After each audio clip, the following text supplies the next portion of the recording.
Jeg er en slokkedrusse. Jeg har et ønske om at få Økotex-certifikatet, fordi det er en sundhedsmærkning for tekstiler som mig.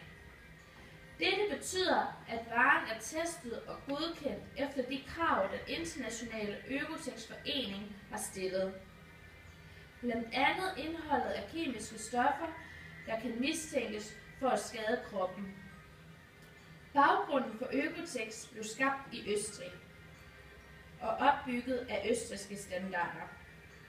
Organisationen styres af den internationale Økotex-forening, som også reviderer og fastlægger kravene løbende.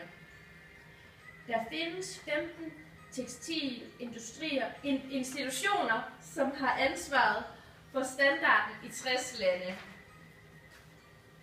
Ideen bag organisationen er, at forbrugeren får en sikkerhed for deres sundhed, mindske risikoen for hudirritation og for at udvikle allergier, kræft eller på en anden måde skade kroppen.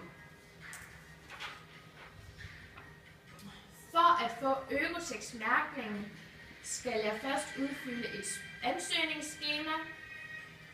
Dernæst bliver mine materialer indsamlet, og der bliver lavet en testplan for mine materialeprøver. Mine materialer bliver gennemtestet, og dernæst får jeg tilsendt en rapport over resultatet af prøverne.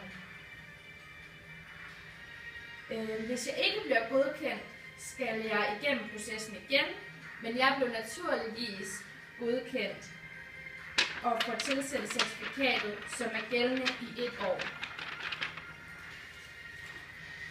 Nu, når jeg har fået min Økotex-mærkning, skal du være opmærksom på, inden du køber mig, at jeg ikke er økologisk.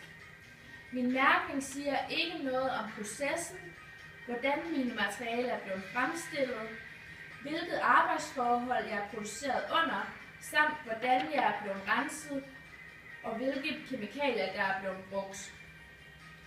Min mærkning siger udelukkende, hvilke kemikalier der er i mig som slutprodukt.